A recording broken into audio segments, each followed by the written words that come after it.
The laughter didn't explode all at once. It leaked into the room in small, poisonous drips. It started with glances, then whispers, then the kind of smiles people wear when they think they're untouchable. The new girl stood near the glass door with a thin folder tucked under her arm, waiting to be told where to sit.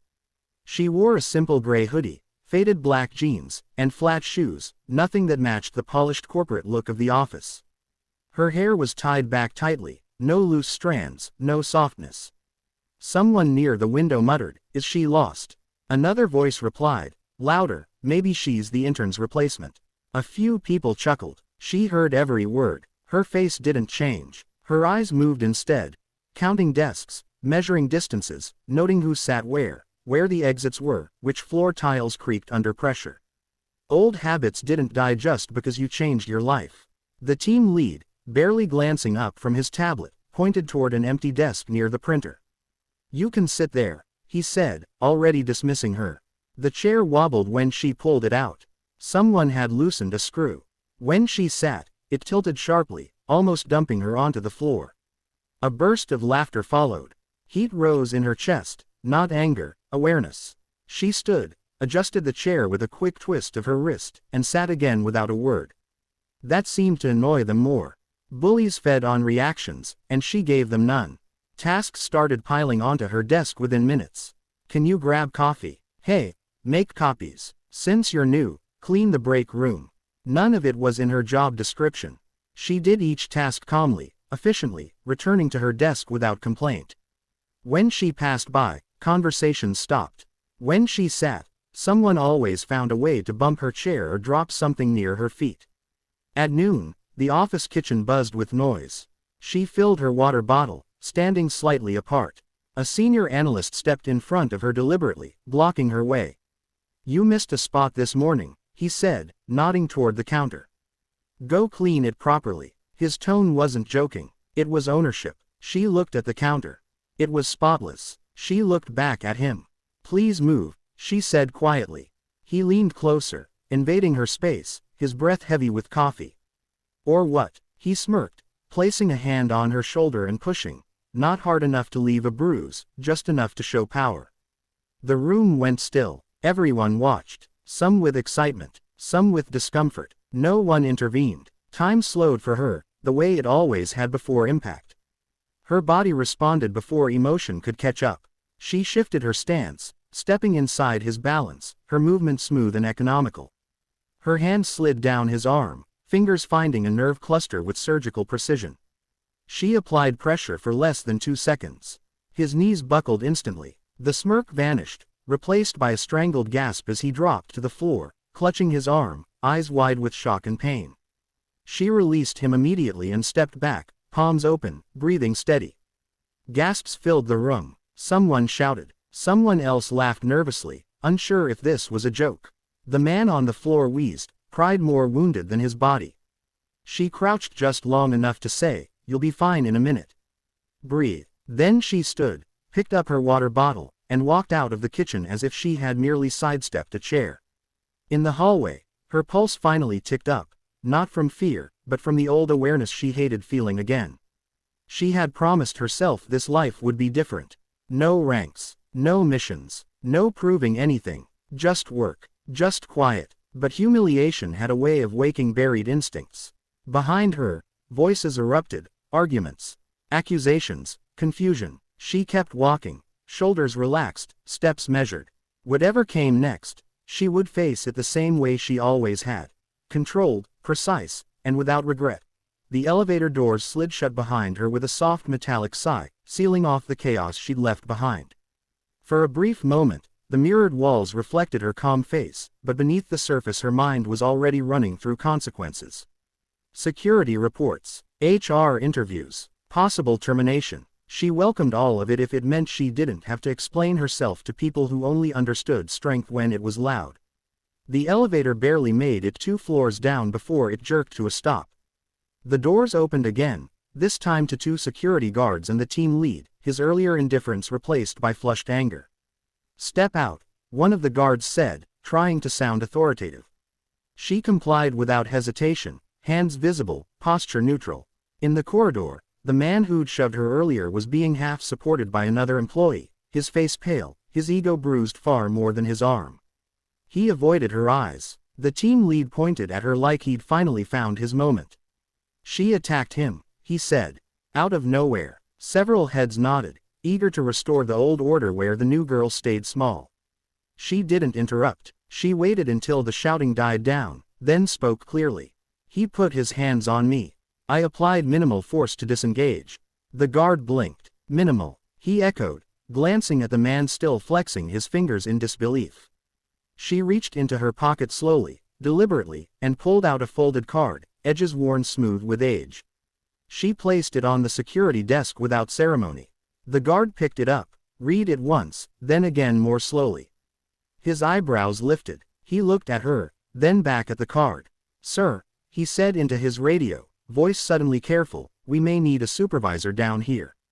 The team lead scoffed. What is that, some fake ID? He reached for it, but the guard blocked him with a firm hand. Let's just wait. Minutes passed. The corridor felt smaller with every second. People whispered, phones half hidden behind palms. The man on the chair finally found his voice. She's dangerous, he muttered. She turned toward him, not threatening, just honest. I stopped you from hurting me. Nothing more. Her tone held no triumph. If anything, it carried regret.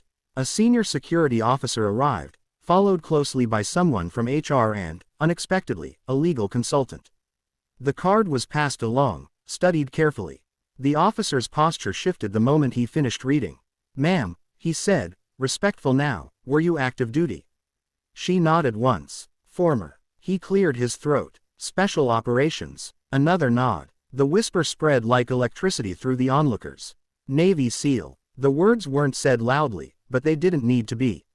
Faces changed. Smiles disappeared. She was asked to explain exactly what happened. She did, step by step, using clinical language. Force continuum. Point of contact. Duration. Immediate release. She even demonstrated the angle with empty air, careful not to touch anyone. The officer nodded along, understanding more than the others.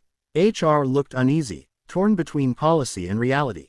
Legal took notes rapidly. I don't want to press charges, she said when asked. The room paused. He crossed a boundary. I stopped it, that's all. The man who'd shoved her shifted uncomfortably, suddenly very aware of how much worse this could have been.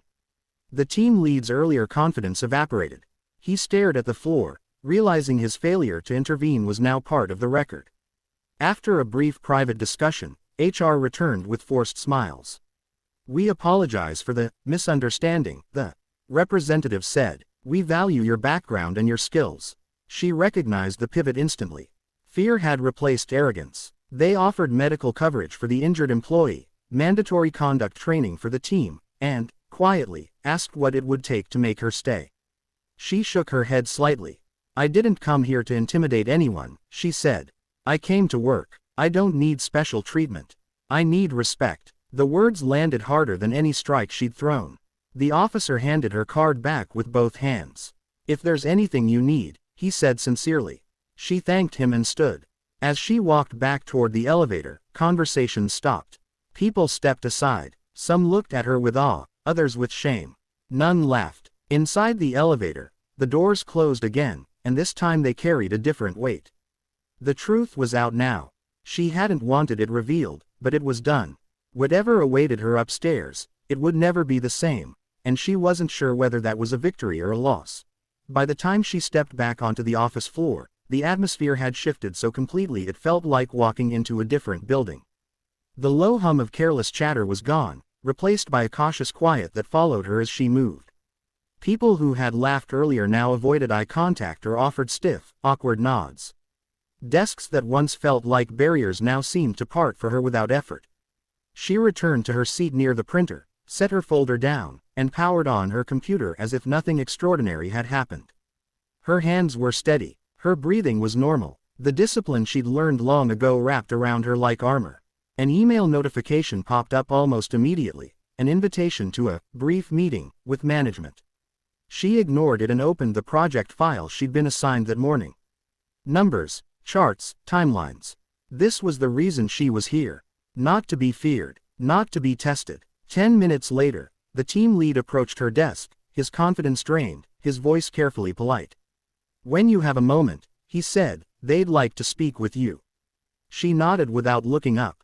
"I'll finish this section first." He waited, then stepped back, unsure how to respond to calm authority. The meeting room felt smaller than before. The same HR representative sat at the table, joined now by a department director and a man in a tailored suit who introduced himself as corporate counsel. They praised her composure. They apologized again. They spoke about company values and zero-tolerance policies.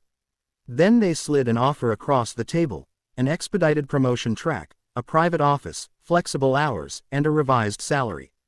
It was generous. It was also transparent. She studied the paper, then pushed it back gently.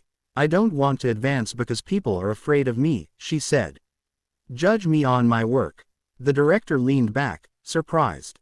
"Most people would see this as an opportunity," he said. She met his eyes. "I've had positions of authority," she replied quietly.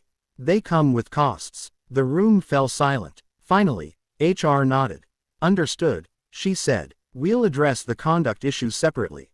She stood, shook hands, and left without another word. Back at her desk, someone placed a coffee beside her without being asked. Another colleague cleared their throat and murmured an apology for earlier comments.